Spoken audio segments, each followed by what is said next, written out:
पूरे देश के झूठे दहेज केस खारिज होने वाले हैं अगर पत्नी में वो कमियां हैं तो। जो इस जजमेंट के अंदर बताई गई हैं 10/12/2024 को एक जजमेंट आया है और इस जजमेंट के अंदर हम बात करते हैं जो जजमेंट के अंदर बताई गई हैं। और ये जजमेंट सुप्रीम कोर्ट का है, 10/12/2024 को आया है। इस जजमेंट के अंदर सुप्रीम कोर्ट ने स्पेशल गाइडलाइंस दी है। अगर पत्नी में ये कमियां मिलती हैं तब कोर्ट को क्या करना चाहिए, केस को खारिज कर देना चाहिए। और वो कमियां कौन कौन सी हैं, चलिए जानते हैं और हम बताते हैं कौन कौन सी कमियां हैं।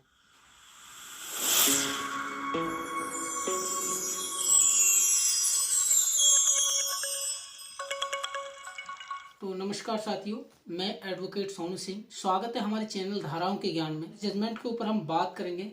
जजमेंट इतना रिलीफ देने वाला है जिसके ऊपर दहेज केस झूठा लगा है। शुरू करते हैं। इस जजमेंट में मैं आपको मुख्य बातें बताऊंगा। बाकी अगर आपको पढ़ना है तो आप जजमेंट को डाउनलोड कर लें। इस जजमेंट का नंबर दे दूंगा, आप डाउनलोड कर सकते हैं। नंबर 1, अगर किसी वाइफ का किसी दूसरे के साथ अफेयर चल रहा है, चक्कर चल रहा है, किसी और के साथ में जाकर वो वाइफ झूठा दहेज केस करवाती है तो उस झूठे दहेज केस को खारिज कर देना चाहिए। तो ऐसी क्रूरता वाइफ के साथ में नहीं, वो क्रूरता हस्बैंड के साथ में हो रही है। ऐसी कंडीशन में कोर्ट को जांच करवा के ऐसे केस को खारिज कर देना चाहिए।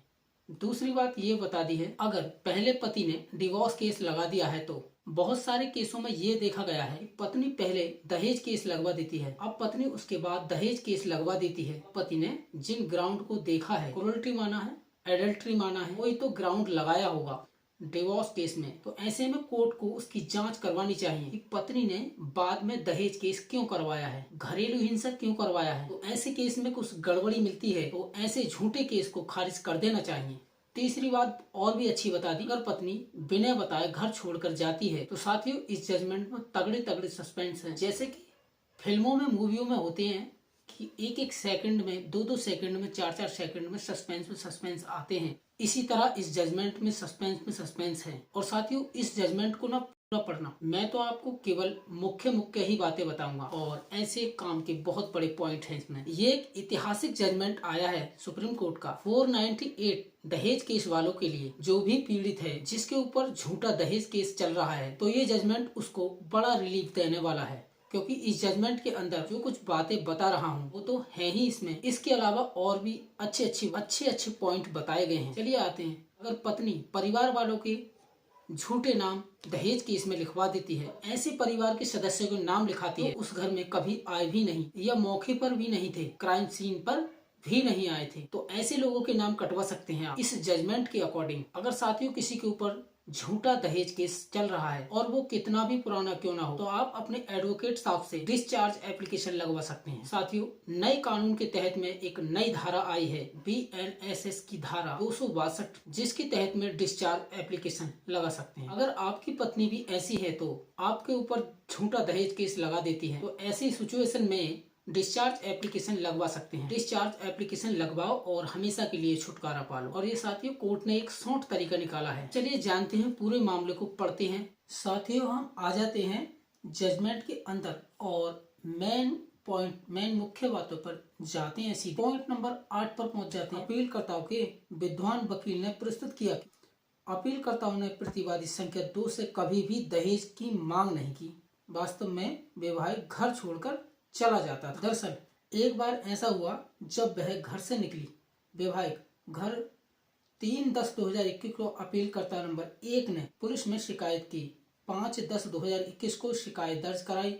जब पुलिस को उसका ठिकाना पता चला, वह कथित तौर पर किसी के साथ रह रही थी। मतलब पुलिस को ये पता लगा किसी अन्य व्यक्ति के साथ वो महिला रह रही थी, यानी उसकी पत्नी रह रही थी। परामर्श दिया गया, इसके वैवाहिक घर लौट आया। प्रस्तुत किया कि प्रतिवादी संख्या 2 ने दिनांकित एक पत्र संबोधित किया 11/11/2021 से पुलिस विभाग द्वारा अपीलकर्ता द्वारा की गई शिकायत को बंद कराने का अनुरोध किया।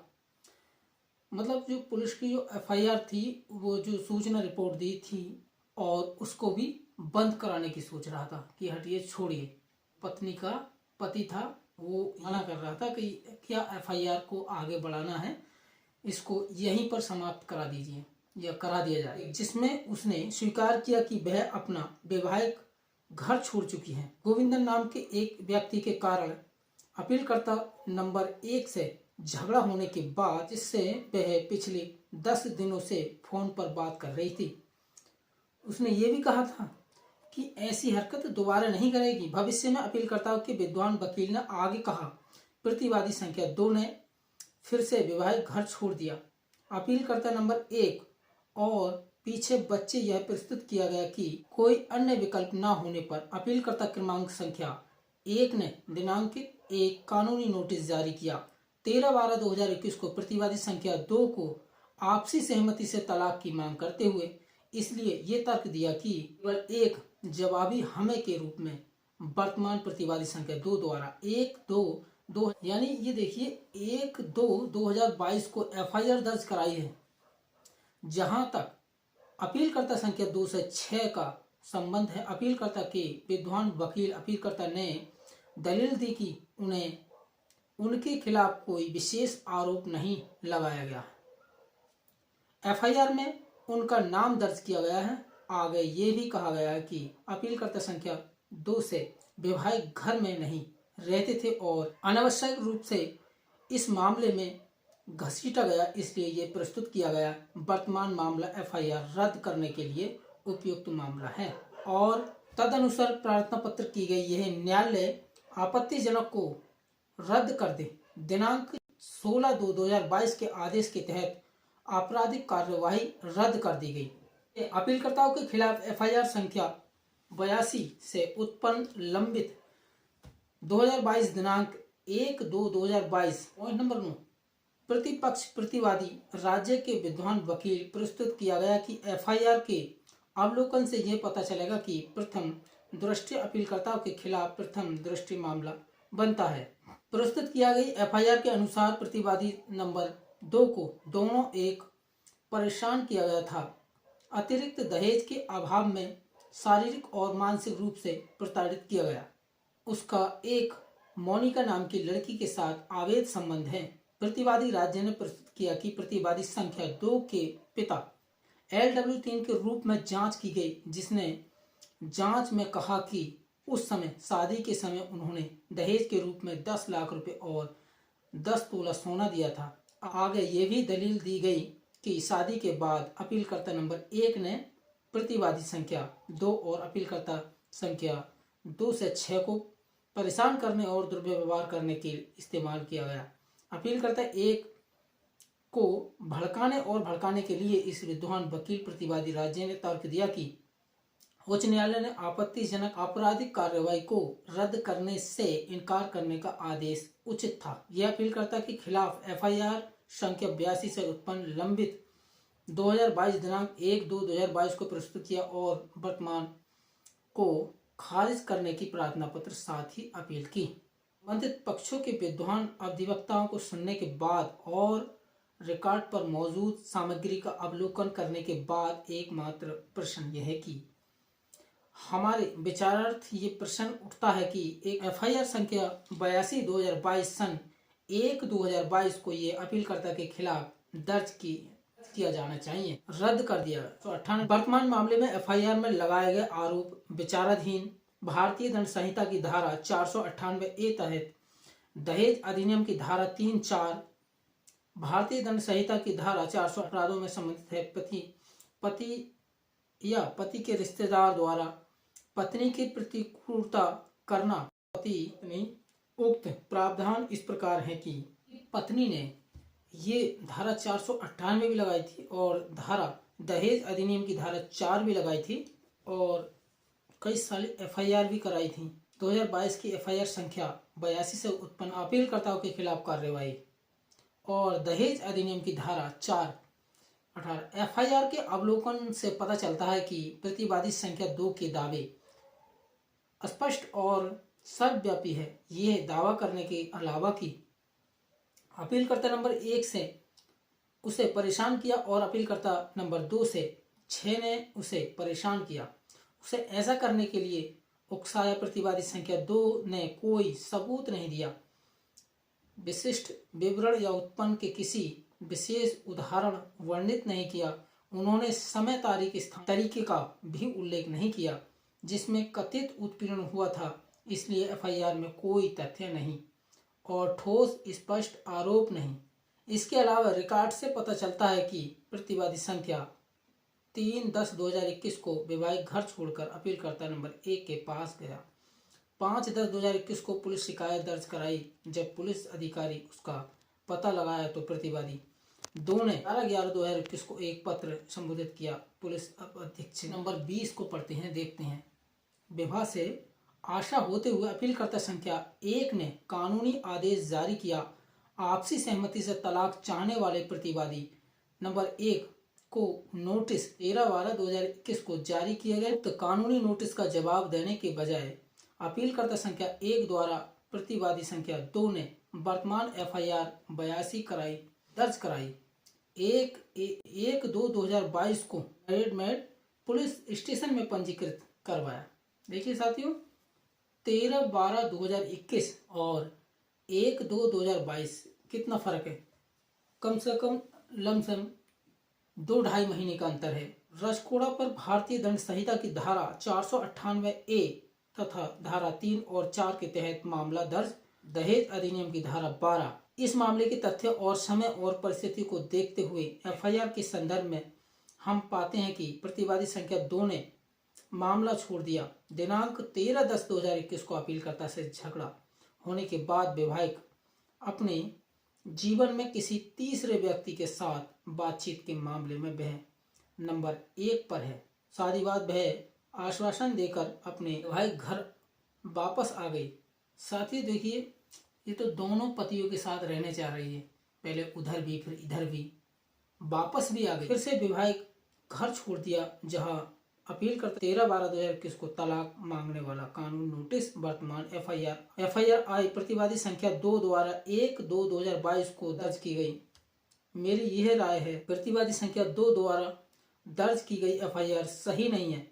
ये वास्तविक शिकायत नहीं है, बल्कि प्रतिशोधात्मक उपाय है, जिसका उद्देश्य अपीलकर्ता 1 और उसके परिवार के सदस्यों के साथ हिसाब बराबर करना।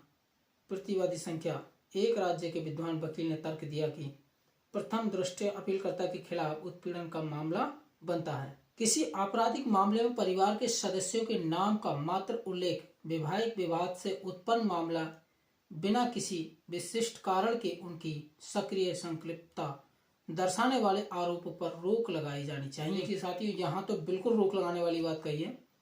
कल यह अच्छी तरह से मान्यता प्राप्त है कि न्यायिक से निकला है। अनुभव से पता चलता है कि अक्सर कभी भी फंसाने की प्रवृत्ति होती है। घरेलू हिंसा उत्पन्न होने वाले पति के परिवार सदस्य वैवाहिक कलह का यानी कलेश का ऐसा सामान्य नियुक्ति और व्यापक ठोस सबूता का विशिष्ट द्वारा समृद्धिक आरोप नहीं, आरोप आपराधिक अभियोजन का आधार नहीं बनता। मतलब जो पति के रिश्तेदार है उन पर कोई अपराध नहीं बनता। ऐसे मामलों में कानूनी अधिकारों के दुरुपयोग रोकने के लिए सावधानी बरतनी चाहिए कोर्ट को। किसी के अगर रिश्तेदार बहुत दूर रह रहे हैं और उनका नाम भी पत्नी लिखा देती है दहेज प्रथा के केस में, तो साथियों इस जजमेंट को लगा करके आप अपना नाम निकलवा सकते हैं। साथियों, देश भर में वैवाहिक विवादों में विवाद आज के भीतर बढ़कर है और परिणाम स्वरूप दुरुपयोग की प्रवृत्ति बढ़ रही है। आईपीसी की धारा 498A ऐसे जैसे प्रावधानों को उन्मुक्त करने के उपकरण के रूप में पत्नी द्वारा पति और उसके परिवार के विरुद्ध व्यक्तिगत प्रतिशोध, वैवाहिक आमरोह और समारोह के दौरान स्पष्ट और समन्वयित आरोप लगाना, यदि विवादों की जांच नहीं की गई और तो कानूनी अधिकारों का दुरुपयोग होगा। प्रक्रियाओं और हाथ मरोड़ने की रणनीति के उपयोग के लिए प्रोत्साहन पत्नी और ये उसके परिवार कभी कभी आह्वान करने का सहारा लिया जाता है। पति और उसके परिवार के खिलाफ आईपीसी की धारा 498A तहत मामला दर्ज। पत्नी की अनुचित मांगों को पूरा करने के लिए मांग करना। परिणाम स्वरूप इस न्यायालय ने बार बार चेतावनी दी है कि स्पष्ट सबूत के अभाव में पति और उसके परिवार पर मुकदमा चलाना प्रथम दृष्टि मामला उनके खिलाफ बनता है। अब साथियों पॉइंट नंबर हम पहुंच जाते हैं 33 नंबर पर। तदनुसार हम अपील स्वीकार करते हैं कि और आपत्तिजनक आरोप को रद्द करते हुए आपराधिक याचिका में उच्च न्यायालय का दिनांक 16/2/2022 को आदेश धारा 498 आईपीसी के 1479 आपराधिक सीआरपीसी की धारा 482 के तहत याचिका दायर की। ये हाई कोर्ट चले जाते हैं। यहाँ एक सुप्रीम कोर्ट का ये वाला आदेश जब ये वाला मैटर हाई कोर्ट से और वहाँ सुप्रीम कोर्ट में पहुंचा था, तो और प्रथम अतिरिक्त सिविल न्यायालय में मुकदमा लंबित है।